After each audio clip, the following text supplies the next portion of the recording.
Hello दोस्तों, इस video के अंदर हम एक बहुत ही इम्पॉर्टेंट टॉपिक को समझेंगे आईपीसी का, जिसका नाम है मिसचीफ, जो कि सेक्शन 425 से लेकर सेक्शन 440 ऑफ आईपीसी के अंदर कवर किया गया है। अब देखिए, जब हम नॉर्मल वर्ड मिसचीफ को समझें अगर नॉर्मल हिंदी में, तो इसका मतलब होता है बदमाशी करना। लेकिन आईपीसी के अंदर इसका मतलब होता है जब हम किसी व्यक्ति को नुकसान पहुंचाते हैं, उसको हम मिसचीफ करना बोलते हैं। अब ये जो नुकसान पहुंचाना है, ये जो मिसचीफ है, इसको प्रॉपरली डिफाइन किया गया है आईपीसी के सेक्शन 425 के अंदर। उसके बाद 426 में इसकी सज़ा दी गई है, और आगे के सेक्शंस में पर्टिकुलरली अगर किसी किसी केसेस के अंदर आप मिसचीफ करते हैं तो उसके अंदर क्या सज़ा होगी वो बताया गया है। तो हम स्टार्ट करते हैं। सबसे पहले हम सेक्शन 425 को रीड करते हैं और मिसचीफ वर्ड का मतलब समझते हैं। तो देखिए, सेक्शन 425 में मिसचीफ का मतलब क्या बताया गया है। Whoever with intent to cause, यहाँ पे क्या है, उसकी इंटेंशन ऐसा करने की, और नोइंग दैट, या तो इंटेंशन है या उसकी इंटेंशन नहीं थी लेकिन उसको पता था कि अगर मैं ये चीज़ करूँगा तो ऐसा हो जाएगा, that he is likely to cause wrongful loss और डैमेज टू द पब्लिक। क्या करेगा वो, कि उसकी इंटेंशन थी या फिर उसको नॉलेज थी इस बात की, क्या कि अगर वो इस तरीके का एक्ट करेगा तो क्या हो जाएगा, रॉन्गफुल लॉस हो जाएगा या फिर डैमेज हो जाएगा। अभी किसको होगा रॉन्गफुल लॉस या डैमेज? दो व्यक्ति को हो सकता है, या तो पब्लिक एट लार्ज को हो सकता है या फिर किसी पर्टिकुलर पर्सन को हो सकता है। तो दोनों को ये हो सकता है। दोनों ही केस में क्या कहलाएगा कि उसने मिसचीफ किया है। Causes the destruction of any property, वो क्या कर रहा है, किसी प्रॉपर्टी की डिस्ट्रक्शन कर रहा है। वो प्रॉपर्टी क्या है, किसी भी प्रॉपर्टी की डिस्ट्रक्शन कर रहा है। अब यहाँ पे ये नहीं बोला कि वो प्रॉपर्टी मूवेबल इमूवेबल, किसी भी प्रॉपर्टी की डिस्ट्रक्शन कर रहा है, मतलब कि उसकी जो यूटिलिटी है, उसकी जो वैल्यू है, उसके अंदर कमी लेके आया है। और any such change in any property or in the situation thereof, or destroys or diminishes the value or utility. क्या कर रहा है कि उसको डिस्ट्रॉय कर रहा है या डिमिनिश कर रहा है उसकी यूटिलिटी। किसी चीज़ की वैल्यू 100 रुपये थी लेकिन उसने उस चीज़ को ऐसे नुकसान पहुंचाया उसकी वैल्यू सिर्फ 40 रुपये रह गई।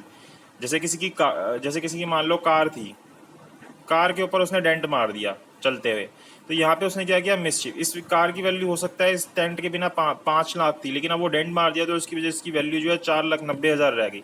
तो उसने उसकी वैल्यू को डिमिनिश कर दिया, डिमिनिशेस और इट्स वैल्यू और यूटिलिटी, और इफ और अफेक्टेड इंजरियसली कमिट्स मिसचीफ। तो वहाँ पे वो क्या कर रहा है, उसको मतलब अगर उसके ऊपर उसने इंजरी भी पहुँचाई है तो उस व्यक्ति ने क्या किया है, मिसचीफ कमिट किया है।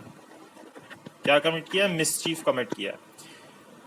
अब एक्सप्लेनेशन 1 बोलता है, it is not essential to the offence of mischief that the offender should intend to cause loss और damage to the owner of the property. जरूरी नहीं है कि उसकी इंटेंशन हो, जरूरी नहीं है कि उसकी इंटेंशन हो उस नुकसान को पहुंचाने की मिसचीफ के अंदर। To the owner of the property injured or destroy, it is sufficient that he intends to cause or knows that he is likely to cause. हो सकता है कि उसकी इंटेंशन हो, लेकिन हो सकता है उसको नॉलेज हो किस बात की, कि अगर मैं इस तरीके का एक्ट करूंगा ना तो दूसरे व्यक्ति की जो प्रॉपर्टी है उसको रॉन्गफुल लॉस हो सकता है, उसकी प्रॉपर्टी को इंजरी हो सकती है, उसकी प्रॉपर्टी को डैमेज हो सकता है, उसकी वैल्यू में कमी आ सकती है, डिस्ट्रॉय हो सकती है। wrongful loss or damage or to any person by injuring the property whether it belongs to that person or not, चाहे वो उस व्यक्ति की है या उस व्यक्ति की नहीं है। तो एक्सप्लेनेशन 1 में ये बोला जाएगा कि उसने मिसचीफ किया है। दूसरी बात बोलता है, मिसचीफ में be committed by affecting the property belonging to the person who commits the act or to that person and other jointly, कि भाई एक प्रॉपर्टी दो व्यक्ति को ज्वाइंटली बिलोंग करती है और उस प्रॉपर्टी को वो मतलब किसी तरीके से हार्म पहुंचाता है, इंजरी करता है, डिस्ट्रॉय करता है, तो भी वो क्या कहलाई जाएगी कि उसने मिसचीफ किया है। ये अभी जब हम इलस्ट्रेशन पढ़ेंगे तो हमें और अच्छे से समझ आएगा। इसके अलावा आप मुझे इंस्टाग्राम के ऊपर फॉलो कर सकते हो, मेरी आईडी है @kushang है। अब देखिए इलस्ट्रेशन पढ़ते हैं। A voluntarily burns a valuable security belonging to Z. अब ये क्या करता है, वॉलेंटरली बर्न कर देता है एक वैल्यूएबल सिक्योरिटी जो कि जेड की है। ए जेड की प्रॉपर्टी को बर्न कर देता है, ठीक है, to cause a wrongful loss to Z, ताकि जो रॉन्गफुल लॉस है वो जेड को हो जाए। ए हैज कमिटेड मिसचीफ, तो यहाँ पे ए ने क्या कमिट किया, मिसचीफ कमिट कर दिया। ऐसे ही एग्जाम्पल देता है, A introduces water into ice house belonging to Z, कि भाई उसने क्या किया, वाटर डाल दिया आइस हाउस के अंदर जो कि जेड की प्रॉपर्टी है, ताकि वो जो आइस है जो कि जेड की आइस है वो मेल्ट कर जाए। तो उससे क्या होगा कि रॉन्गफुल लॉस होगा जेड को। तो यहाँ पे ए ने क्या किया, मिसचिफ कमिट किया। तो मतलब किसी भी तरीके से आप किसी और की प्रॉपर्टी को डिस्ट्रॉय कर रहे हो, उसको रॉन्गफुल लॉस करने की कोशिश कर रहे हो, तो वो हो जाएगा। ऐसे ही जैसे जी एग्जांपल देते हैं, ए हैविंग जॉइंट प्रॉपर्टी। अब इसके पास क्या है, जेड के साथ जॉइंट प्रॉपर्टी है, मतलब दोनों के पास है प्रॉपर्टी एक हॉर्स के अंदर। शूट्स द हॉर्स, अब वो क्या करता है, ये जो हॉर्स होता है इसको गोली मार देता है। Intending thereby cause wrongful loss to Z, इससे क्या होगा कि जो जेड है जो कि उसका जॉइंट ओनर था उससे उसको लॉस होगा। तो यहाँ पे ए ने क्या किया, मिसचिफ कमेंट किया, जबकि वो इसके साथ खुद भी इस प्रॉपर्टी के अंदर इस हॉर्स का ऑनर था। तो जो एक्सप्लेनेशन 2 के अंदर बात बोली गई थी वो ये बात बोली गई थी। तो यहाँ पे हमें एक बात समझ आती है कि अगर हम इसके इंग्रेडिएंट्स देखें तो हमारे पास यहाँ पे 3 इंग्रेडिएंट्स निकल के आते हैं सेक्शन 425 के। वो इंग्रेडिएंट्स क्या क्या है, सबसे पहले आप बोल सकते हो प्रोसिक्यूशन को क्या प्रूफ करना पड़ेगा उस व्यक्ति के अगेंस्ट कि वो जो व्यक्ति जिसने इस तरीके का एक्ट किया उसके पास इंटेंशन थी या फिर उसके पास नॉलेज थी कि अगर वो इस तरीके का एक्ट करेगा तो उससे रॉन्गफुल लॉस होगा या फिर डैमेज होगा किसी पर्सन को, किसी पब्लिक को या किसी पर्सन को। ठीक है, पहली चीज़ ये बोल सकते हैं। दूसरी चीज़ क्या बोल सकते हैं, दूसरी चीज़ हम बोल सकते हैं कि the destruction of sum property or any change in it और इन इट्स सिचुएशन। अब उसने क्या किया, उसने कॉज कर दिया, उसको पहले पता था फिर उसने क्या किया, कॉज कर दिया। कोई जो प्रॉपर्टी थी, कोई भी जो प्रॉपर्टी थी डिस्ट्रक्शन कर दिया उसके अंदर, कोई चेंज ले आया या फिर उसकी सिचुएशन में कोई चेंज कर दिया। तो दूसरी चीज़ ये करनी है। तीसरी चीज़ क्या करनी है जिससे कि फुल हो जाएगा कि उसने मिसचीफ किया। तीसरी चीज़ करनी है कि जो डैमेज हुआ है मस्ट डिस्ट्रॉय और diminish it's value or utility और इफेक्टेड इंजूरियसली, कि वो जो डैमेज है उससे क्या हुआ हो कि उसकी जो वैल्यू है या यूटिलिटी है वो डिमिनिश हुई हो। तो अगर ये 3 चीज़ें हो जाती हैं तो मतलब कि उस व्यक्ति ने क्या किया है, मिसचीफ कमिट कर दिया है। अब देखिए, अभी जब हम इसकी डेफिनेशन पढ़ रहे थे वहाँ पे हमने क्या वर्ड पढ़ा था, वहाँ पे हमने पढ़ा था, सबसे पहले जो हमने पढ़ा था ये intended to cause or knowing that he is likely to cause wrongful loss or damage to public or any person। अब ये जो बात है इसका मतलब क्या है कि जो डैमेज है, जो उसने डैमेज किया है वहाँ पे वो कैसा होना चाहिए, ज़रूरी नहीं है कि वो डिस्ट्रक्टिव करेक्टर का हो। इस लाइन से हमें ये बात पता चल रही है। जैसे अगर हम एक एग्जांपल दें, मान लीजिए कि एक डोमिनेंट ओनर है। डोमिनेंट ओनर क्या कर रहा है, सर्विएंट ओनर की प्रॉपर्टी से जा रहा है। डोमिनेंट ओनर कौन होता है, जैसे जब हम ईजमेंट पढ़ते हैं तो डोमिनेंट ओनर वो होता है जो अपनी प्रॉपर्टी, जैसे इसकी प्रॉपर्टी यहाँ पे, इसको एंजॉय करने के लिए इसकी प्रॉपर्टी से जो रास्ता लेता है वो डोमिनेंट ओनर होता है। ये सर्विएंट ओनर होता है जिसकी ये प्रॉपर्टी होती है। अब क्या है कि अगर ये जो डोमिनेंट ओनर है इसके पास क्या राइट है कि वो, मान लीजिए उसका जो रास्ता यहाँ से जा रहा है अपनी प्रॉपर्टी के ऊपर, तो इसके पास ये राइट नहीं है कि वो अपने आप को इसमें से जो कोई ऑब्स्ट्रक्शन मान लीजिए है इस प्रॉपर्टी के ऊपर तो उसको हटा दे, जब तक वो ऑब्स्ट्रक्शन इस रास्ते को डिस्टर्ब नहीं कर रही। अगर वो इसके अलावा कोई ऑब्स्ट्रक्शन को रिमूव कर जाए, कोई चीज़ करता है, तो वो क्या करेगा, मिसचीफ कमिट कर देगा। फिर देखिए दूसरी बात क्या बोल रहा है, causes the destruction of any property, causes the destruction of any property or any such damage in any property. ठीक है, अब यहाँ पे इसका मतलब, जैसे मान लीजिए एक एग्जांपल देता हूँ, जैसे मान लीजिए कि एक डिलीवरी मैन आया। ठीक है, मतलब डिलीवरी मैन, पोस्टमैन जिसको बोल लो आप। ठीक है, अब वो आया, उसने क्या किया कि उसने आके जैसे ए व्यक्ति को एक लेटर दिया और बदले में उसकी रिसीविंग के लिए उसने एक डॉक्यूमेंट दिया कि भाई इसके ऊपर साइन कर दो। अब ए ने क्या किया, वो जो साइन करने के लिए दिया उसके ऊपर साइन तो किया नहीं, उल्टा वो जो पेपर उसने दिया था पोस्टमैन ने उसको फाड़ के फेंक दिया। तो यहाँ पे ए ने क्या किया, मिसचीफ कमिट कर दिया। तो किस चीज़ से गिल्टी हो जाएगा, मिसचीफ का गिल्टी हो जाएगा। ये बात एक केस के अंदर भी बोली गई थी, सुखा सिंह 1905 PR नंबर 24 ऑफ 1905 का है। उसके अंदर भी ये चीज़ सेम इसी तरीके के फैक्ट्स हुए थे। क्या किया गया कि डिस्ट्रक्शन किया गया एनी प्रॉपर्टी का, कोई भी प्रॉपर्टी हो सकती है, या फिर any such damage in any property, या फिर इस तरीके का कोई भी डैमेज किया गया इस तरीके की प्रॉपर्टी के अंदर। अब ये जो डिस्ट्रक्शन है या फिर जो आप चेंज बोल रहे हो, इसके अंदर जो डिस्ट्रक्शन कर रहा है, चेंज कर रहा है, मतलब ये कोई भी प्रॉपर्टी को डिस्ट्रॉय कर रहा है। अब ये जो है ना, ये कैसा नहीं होना चाहिए, ये नेचुरल यूज़ का नहीं होना चाहिए। मतलब आप क्या कर रहे हो, उसको नेचुरल यूज़ के अलावा किसी और चीज़ के लिए कर रहे हो। जैसे मान लीजिए अगर एक पर्सन के पास अथॉरिटी नहीं थी, लेकिन वो क्या करता है, एक फॉरेस्ट के अंदर अपनी जो बकरियां थी उनको ग्रेस करने के लिए, मतलब चरने के लिए अलाउ कर देता है कि जाओ तुम वहाँ पे चर लो। तो यहाँ पे जो गेजिंग राइट थे उसके पास थे नहीं, मतलब जो उसका होल्डर था वो उसको परमिट करता था इस तरीके की कोई चीज़ नहीं करनी। तो लेकिन यहाँ पे इस बंदे ने जिसने अलाउ किया उसने उसका कोई अननेचुरल यूज़ नहीं किया, उसने तो नेचुरल या सर्विसेबलनेस का ही कोई यूज़ किया है। तो यहाँ पे उस व्यक्ति ने उसका नॉर्मल यूज़ किया, इसलिए जो एक्यूज़ है, जिसको यहाँ पे एक्यूज़ बोला जा रहा है, तो उसको ये नहीं बोला जाएगा कि उसने मिसचिफ कमिट किया है। तो ये बात हमें यहाँ पे पता चल गई। उसके बाद अब हम इसका आगे पार्ट देखें जिसके अंदर वर्ड यूज़ हो रहा है प्रॉपर्टी। अब देखिए प्रॉपर्टी जो है वो प्रॉपर्टी कैसी प्रॉपर्टी होनी चाहिए, कोई टेंजिबल प्रॉपर्टी होनी चाहिए, कोई टेंजिबल प्रॉपर्टी होनी चाहिए, आप जिसको बोल सकते हैं कोई कॉर्पोरियल प्रॉपर्टी होनी चाहिए। तो इस तरीके की प्रॉपर्टी होगी, उसी को आप डिस्ट्रॉय, डिस्ट्रक्ट या इस तरीके की उसके अंदर वैल्यू कम कर सकते हो।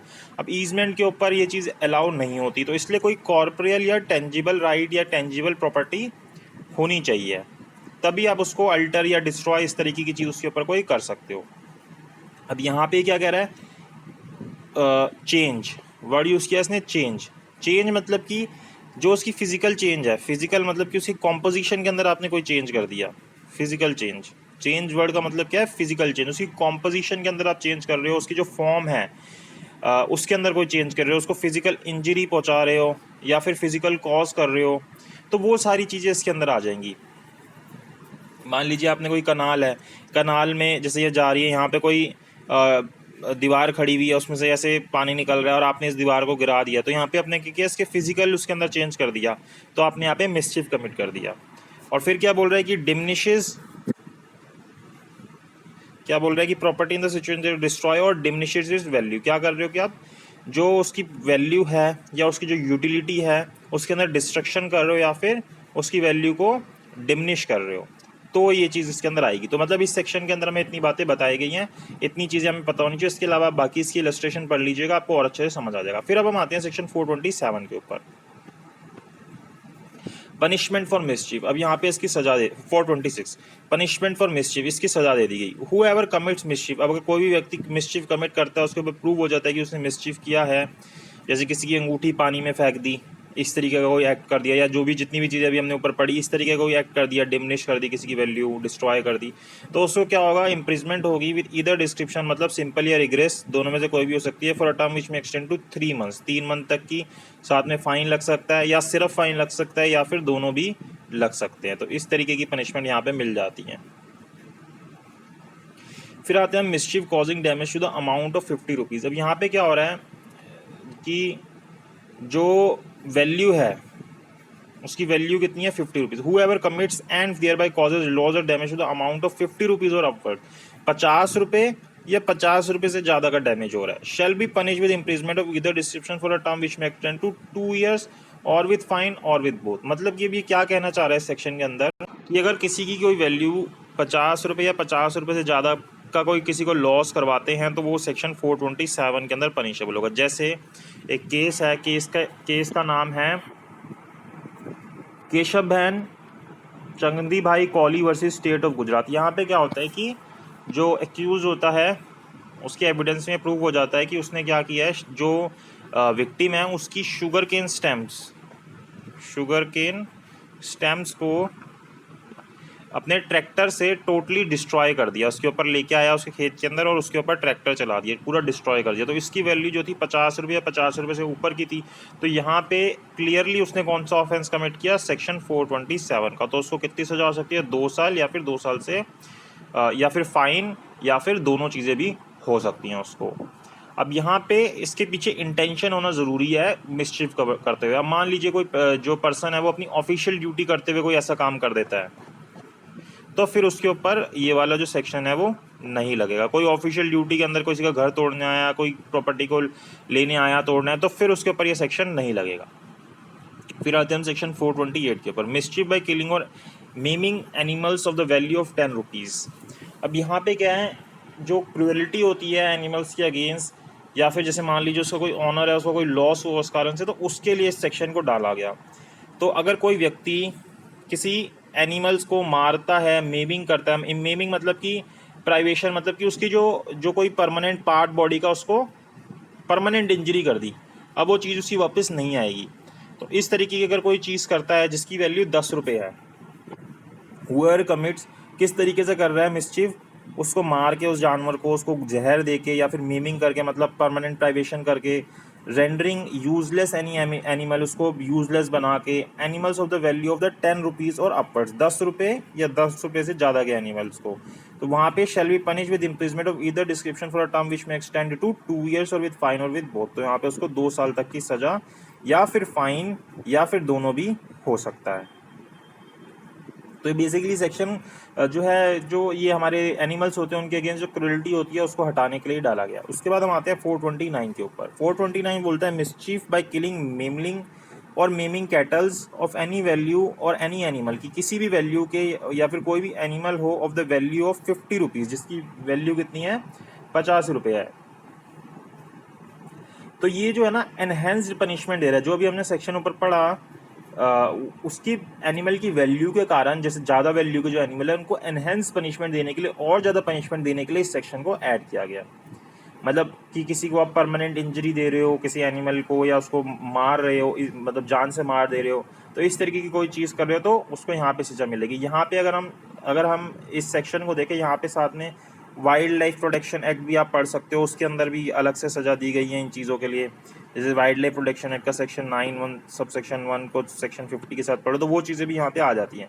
तो अब ये क्या बोल रहा है, whoever commits mischief by killing, poisoning, maiming or rendering useless any elephant. अब देखिए एलिफेंट की वैल्यू कितनी ज़्यादा होती है, तो इसके अंदर बड़े एनिमल जिनकी वैल्यू ज़्यादा वो आ गए, एनी एनिमल, एलिफेंट हो गया, कैमल हो गया, इसको अगर आप करते हो हॉर्स, म्यूल, बफेलो, बुल, काओ को अगर आप इस तरीके की कोई चीज़ करते हो, ox, whatever may be the value दे रहा, उनकी कुछ भी वैल्यू हो, ये जो स्पेसिफिक एनिमल्स हैं, और any other animal of the value of the 50 rupees or upward, जिनकी वैल्यू 50 रुपये या 50 रुपये से ज़्यादा है, इनके अलावा कोई भी एनिमल है, तो शैल be punish with imprisonment of either description for a term which may extend to 5 years और विद फाइन और विद बोथ। तो 5 साल तक की सज़ा हो सकती है, साथ में फ़ाइन लग सकता है, या सिर्फ फ़ाइन लग सकता है, या दोनों भी हो सकता है।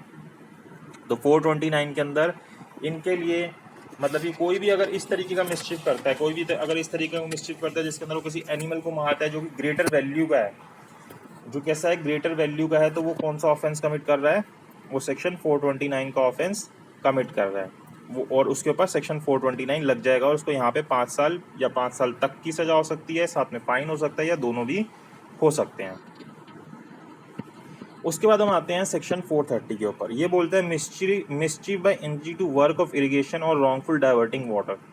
क्या बोल रहा है, हूएवर कमिट्स मिसचीफ, कि कोई भी व्यक्ति अगर इस तरीके का मिसचीफ करता है by doing any act which causes or which he knows to be likely to cause, कि जो कॉज करता है या उसको पता है कि इससे ऐसा कॉज होगा, a diminution of the supply of water of agriculture purpose, जिसके अंदर जो पानी सप्लाई किया जा रहा है किसके लिए, एग्रीकल्चर पर्पज़ के लिए, उसके अंदर डिमिनिशन होगा, और फूड या फिर खाने के अंदर, या ड्रिंक फॉर ह्यूमन बींग्स, या फिर जो पानी पीने का है इंसानों के लिए उसके अंदर, और for animals which are property, और फॉर क्लीनलीनेस, और for carrying on any manufacture, मतलब इनमें से किसी भी चीज़ के लिए, shall be punish with imprisonment of either description for a term which may extend to 5 years और विद फाइन और विद बोथ। तो यहाँ पे उसको 5 साल तक की सज़ा, फाइन या दोनों भी हो सकता है।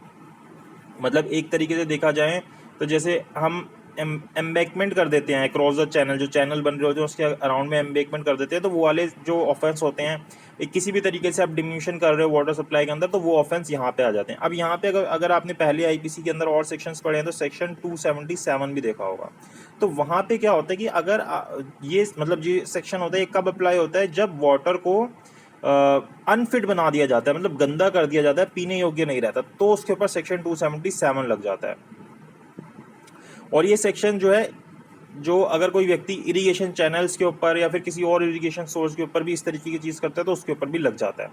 तो यहाँ पे सेक्शन 277 भी हमें पता होना चाहिए। उसके बाद हम आते हैं सेक्शन 431 के ऊपर।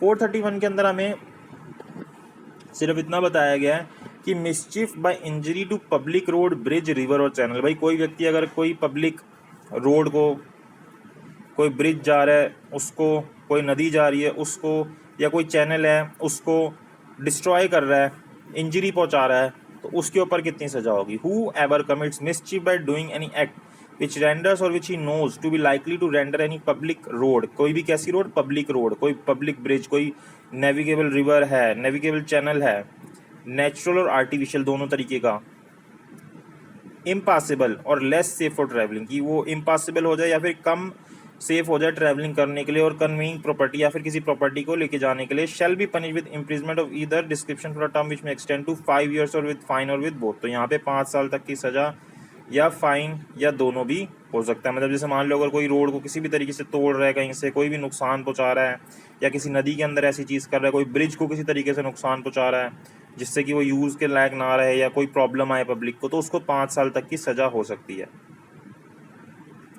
फिर आते हैं हम सेक्शन 432 के ऊपर, मिसचीफ बाय कॉजिंग इन्यूडेशन और obstruction to public drainage attended with damage. अब यहाँ पे क्या हो रहा है, हु एवर कमिट्स मिसचीफ, कि कोई भी व्यक्ति मिसचीफ कर रहा है, कैसे, by doing any act which causes or which he knows likely to cause an inundation or an obstruction to any public drainage, कि किसी भी पब्लिक ड्रेनेज को इस तरीके की प्रॉब्लम वो कर रहा है, अटेंडेड विद इंजरी और डैमेज, जिससे क्या हो रहा है कि इंजरी या डैमेज हो रही है, शैल be punish with imprisonment of either term which may extend to 5 years और विद फाइन। तो ये हो सकता है, ये हो सकता है, और दोनों भी हो सकते हैं। उसके बाद हम आए सेक्शन 433 नहीं हाँ 433 के ऊपर, मिसचीफ बाय डिस्ट्रॉइंग, मूविंग और रेंडरिंग लेस यूजफुल अ लाइट हाउस और सी मार्क। अब देखिए यहाँ पे जो सजा है वो 7 साल तक की दे दी गई। अब इतनी ज़्यादा सजा क्यों दे दी गई, क्योंकि जो जब आपने सेक्शन 281 पढ़ा होगा, ये उसका एक्सटेंशन है जो सेक्शन 281 के अंदर प्रिंसिपल दी है। क्योंकि देखिए सी मार्क्स जो होते हैं उसके ऊपर ये ऑफेंस दिया गया, जो सी मार्क वाले जो ऑफेंस होते हैं, मतलब ये बहुत इंपॉर्टेंट होते हैं किसी व्यक्ति की नेविगेशन के लिए, क्योंकि सी मार्क उसी हिसाब से लगाए जाते हैं। और अगर उसके ऊपर आप कोई डिस्ट्रक्शन कर रहे हैं तो उससे बहुत बहुत भारी रिजल्ट आ सकते हैं, बहुत खतरनाक रिजल्ट आ सकते हैं। तो इसलिए इसके अंदर इतनी सज़ा दे दी गई। वहीं जब अभी हम सेक्शन 434 पढ़ोगे, वहाँ पे आप क्या कर रहे हो, लैंडमार्क के ऊपर किसी तरीके का डिस्ट्रॉय कर रहे हो, तो उसके अंदर इतनी सज़ा नहीं दी गई। इसके कंपैरिजन में वहाँ पे बहुत कम सज़ा दे दी गई, क्योंकि उससे इतने सीरियस कॉन्सिक्वेंसेज नहीं आते। लेकिन यहाँ पे अगर आप ऐसा कर सकते हो, उसकी शिप जो है वो किसी और डायरेक्शन में जा सकती है, वो लॉस हो सकते हैं, तो इस तरीके के यहाँ पे हैवी डैमेजेस हो सकते हैं, इसलिए यहाँ पे इतनी सज़ा दे दी गई। तो अगर कोई भी व्यक्ति इस तरीके का मिसचीफ करता है, डिस्ट्रॉय करता है, कोई किसी लाइट हाउस को मूव कर देता है, मतलब लाइट जो होती है लाइट हाउस के अंदर, या other light use in the sea mark के अंदर कोई लाइट यूज हो रही है, कोई भी सी मार्क को बॉय या other thing place as guide for navigators, कोई भी चीज़ जो नेविगेटर्स के लिए एज अ गाइड रखी गई है, or by any act which renders any such lighthouse, sea mark, buoy or other such thing as aforesaid less useful, या फिर उसको किसी भी तरीके से लेस यूजफुल कर देता है as a guide for navigators, shall be punish with imprisonment of either description for a term which may extended to 7 years और विद फाइन और बोथ। तो ये भी हो सकता है, ये भी हो सकता है, और दोनों चीज़ें भी हो सकती हैं। तो इसलिए इसको ज़्यादा खतरनाक ऑफेंस बोला गया है। मैं दोबारा से रिक्वेस्ट करूंगा कि आप मेरे को मेरे इंस्टाग्राम आईडी पे फॉलो कर सकते हो, मेरी आईडी है @kushankam। फिर अब हम आते हैं 434 के ऊपर। यहाँ पे जैसे भी हमने नेविगेशन के लिए कोई आपने सी मार्क वगैरह डिस्ट्रॉय कर दिया, यहाँ पे आप क्या कर रहे हो, कोई लैंडमार्क को जो कि पब्लिक अथॉरिटी के द्वारा फिक्स किया गया है उसको डिस्ट्रॉय कर रहे हो, मूव कर रहे हो, तो यहाँ पे इतनी कोई ज़्यादा सज़ा नहीं है। यहाँ पे 1 year तक की सज़ा है, फाइन है, या फिर दोनों भी लग सकता है। मतलब सज़ा तो 1 साल की है, काफ़ी होती है, लेकिन उसके कंपैरिजन में 7 years के कंपैरिजन में 1 year में बहुत फ़र्क आ जाता है। उसके बाद हम आते हैं सेक्शन 434 के ऊपर। मतलब जो अभी हमने लास्ट सेक्शन पढ़ा उससे जो सिमिलर है ये। 435 के अंदर बोलते हैं मिसचीफ बाय फायर और explosive substance with intent to cause damage to amount of 100 और in case of agriculture produce to 10 rupees. तो इस तरीके का आप 100 रुपये से ऊपर का कोई फायर लगा के एक्सप्लोसिव सब्सटेंस से किसी को मिसचीफ करते हो, जिससे उसको 100 रुपये, या फिर अगर एग्रीकल्चर प्रोड्यूस है उसको 10 रुपये तक का हार्म हो रहा है, तो 435 के अंदर आप ऑफेंस कमिट कर रहे हो। Whoever commits mischief by fire or any explosive substance intending to cause or knowing it to likely that he will thereby cause damage to any property to the amount of 100 rupees or upwards, कि आप किसी property को 100 रुपये या 100 रुपये से ज़्यादा का नुकसान पहुँचाओगे, or with properties agriculture produce 10 rupees or upward shall be punish with imprisonment of either description for a term which may extend to, कितनी सज़ा मिल रही है? 7 साल तक की सज़ा मिल रही है, क्योंकि आप क्या यूज़ कर रहे हो? फायर यूज़ कर रहे हो, कोई एक्सप्लोसिव सब्सटेंस यूज़ कर रहे हो। अब यहाँ पे सिर्फ प्रॉपर्टी डिस्ट्रॉय होनी चाहिए, अगर कोई व्यक्ति मर गया तो फिर तो और भी आपके ऊपर चार्जेस लग जाएंगे। ये किसी प्रॉपर्टी के लिए ही है सिर्फ। तो जो यहाँ पे सज़ा मिल रही है 435 के अंदर, वो कितनी है? 7 साल तक की सज़ा है। हमने कोई सेक्शन छोड़ा तो नहीं है? हाँ 434 किया था ना, 435 का, ठीक है।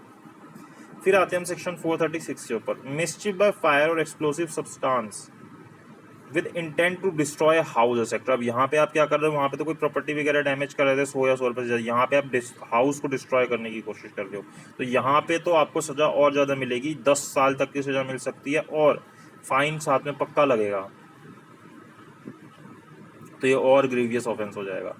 तो whoever commits mischief by fire or any explosive substance intending to cause or knowing it likely that he will thereby cause the destruction of any building which is ordinary use as a place of worship। अब आपको किसी building को इस तरीके से destroy कर रहे हो जो ऑर्डिनरी यूज़ हो रही है वर्शिप के लिए, और एज ए ह्यूमन ड्वेलिंग, वहाँ पे लोग रह रहे हैं, और place of custody of property, कोई प्रॉपर्टी रखी जा रही है वहाँ पे, तो उसको इम्प्रिजमेंट फॉर लाइफ भी हो सकती है, 10 साल तक की सज़ा भी हो सकती है और फाइन भी साथ में लगेगा।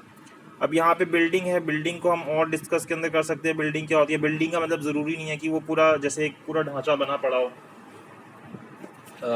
हो सकता है कि वो सिर्फ अभी दीवारें खड़ी की गई हों, उसके अंदर फ्लोर वगैरह डाले गए हों, तो मतलब एक तरीके से बोलने के लिए अनफर्निश्ड हाउस जो होते हैं वो भी यहाँ बिल्डिंग के अंदर आ सकते हैं, जैसे जिनकी वॉल्स वगैरह बना ली गई हैं, फ्लोर डाल दिया गया, सिर्फ वॉल डाल दी गई, इंटरनल वॉल्स डाल दी गई, सीलिंग डाल दी गई, सिर्फ इतना ही काम हुआ है उसके अंदर, तो उसके ऊपर ये सेक्शन लग जाता है। फिर इसके अंदर अगर हम जैसे अगर हम इसकी बात करें तो हमें ये समझ आता है कि सेक्शन 436 के अंदर 3 चीज़ें हमारी यहाँ पे पूरी हो रही हैं। पहली चीज़ क्या हो रही है 436 के अंदर कि मिसचिफ कैसे हो रहा है? किसी फायर या एक्सप्लोसिव सब्सटेंस से। दूसरी चीज़ हमें क्या समझ आती है कि ये जो की गई हो ये इस इंटेंशन से की गई हो, या फिर ये पता हो कि अगर इस तरीके का एक्ट किया जाएगा तो कोई बिल्डिंग जो है उससे डिस्ट्रॉय हो जाएगी। और तीसरी चीज़, ये जो चीज़ थी, जो बिल्डिंग थी, एक ऐसी बिल्डिंग होनी चाहिए ऑर्डिनरली किस चीज़ के लिए यूज़ हो? वर्शिप के लिए यूज़ हो रही हो या फिर ह्यूमन ड्वेलिंग के लिए यूज़ हो रही हो, तो मतलब कि उस व्यक्ति ने ये वाला ऑफेंस कमिट कर दिया है। तो ये जो है सेक्शन 436 के अंदर हमें दिया गया है। उसके बाद हम आते हैं सेक्शन 437 के ऊपर। सेक्शन 437 बोलता है mischief with intent to destroy और मेक अनसेफ डेक्ड वेसल और one of 20 tons burden. Whoever commits mischief to any decked vessel, कोई डेक्ड वेसल के ऊपर या फिर किसी भी वेसल के ऊपर जिसका बर्डन जो है 20 टन्स और अपवर्ड्स है, इंटेंटिंग to destroy or render unsafe, कि उसको डिस्ट्रॉय करने के पर्पज से या उसको अनसेफ बनाने के पर्पज से, or knowing it likely that there will destroy or render unsafe, the vessel shall be punish with imprisonment of either description for a term which may extend to 10 years. तो यहाँ पे कुछ ज़्यादा है नहीं, उसको 10 साल तक की सजा है और साथ में फाइन लगेगा। इस सेक्शन को आप रीड करोगे आपको आराम से समझ आ जाएगा, कुछ नहीं है सेक्शन में। फिर 438 के ऊपर आए। 438 भी सिंपल सा सेक्शन है, जो भी लास्ट सेक्शन हमने पढ़ा है उसके अंदर ही हमें यहाँ पे हायर जो है पनिशमेंट दे रहा है। क्या बोल रहा है कि अगर कोई 437 का ऑफेंस कमिट करता है किसी फायर या एक्सप्लोसिव सब्सटेंस से, तो उसको 10 साल तक की सज़ा और साथ में फाइन लगेगा, और इम्प्रिजमेंट फॉर लाइफ भी हो सकती है, इम्प्रिजमेंट फॉर लाइफ भी हो सकती है। तो बस इतनी सी बात बोलेगी। फिर 439 के ऊपर आए। 439 हमें बोलता है punishment for intentionally running vessel ground और ashore with intent to commit theft etc. Whoever intentionally runs any vessel aground or ashore intending to commit theft of any property, किस इंटेंशन से वो वेसल ग्राउंड या shore को run कर रहा है? Theft commit करने के किसी प्रॉपर्टी के जो कि उसके अंदर है, या फिर डिसऑनेस्टली मिस अप्रोप्रिएट करने के लिए उस प्रॉपर्टी में से, और with intent to such theft और misappropriation of property may be committed, या फिर इस इंटेंशन से कि इस तरीके की कोई मिस अप्रोप्रिएशन ऑफ प्रॉपर्टी या फिर कोई थेफ्ट की जाएगी, तो उसको फिर इम्प्रिजमेंट दी जाती है 10 साल तक की और साथ में फाइन उसके ऊपर लगेगा। फिर ये इसका आखिरी ऑफेंस है mischief committed after prevention made for causing death और हर्ट, तो यहाँ पे जो है पनिशमेंट जो है 5 साल तक की है और यहाँ पे साथ साथ फाइन उसके ऊपर लगेगा। तो मतलब यहाँ पे क्या कर रहे हैं, जो 440 का प्रोविजन है इसको हमें सेक्शन 44 के, यहाँ पे अब सेक्शन 44 साथ में रीड करना। तो यहाँ पे क्या बोल रहे हैं, हमें क्या चीज़ें पूरी करनी है कि कोई भी व्यक्ति जिसके पास इंटेंशन और नॉलेज है किस चीज़ की, कि वो रॉन्गफुल लॉस करेगा किसी पब्लिक को या फिर किसी प्राइवेट पर्सन को, ठीक है। तो हम क्या बोल रहे हैं, whoever commits mischief having made preparation for causing to any person, किस तरीके से कि भाई उससे क्या हो सकता है, डेथ, हर्ट या रॉन्गफुल डिस्टेन, और फियर ऑफ डेथ या फिर उसके अंदर फियर ऑफ डेथ या हर्ट या रॉन्गफुल डिस्टेन करके, मतलब इस तरीके की प्रिपरेशन कर रहे हैं किस तरीके से किसी व्यक्ति को डेथ या हर्ट या रॉन्गफुल रिस्ट्रेन करके या फिर इस फियर के अंदर रख के, इन तीनों में से किसी चीज़ के, तो उसको इम्प्रिजमेंट होगी कितने टाइम की, for a term which may extend to 5 years, और साथ में फाइन उसके ऊपर लगेगा। तो ये जो है हमने सेक्शंस कंप्लीट कर लिए, कौन से सेक्शन 425 से लेके सेक्शन 440 ऑफ आईपीसी तक, जिसके अंदर हमने मिसचीफ से रिलेटेड जितने ऑफेंसेस हैं उनके जितनी एग्रीवेटेड फॉर्म्स हैं हमने सब पढ़ ली। तो अगर आपने वीडियो यहाँ तक देखी, मतलब आपको वीडियो अच्छी लगी, तो उसको लाइक कर दीजिएगा, शेयर कर दीजिएगा और चैनल को सब्सक्राइब कर दीजिएगा।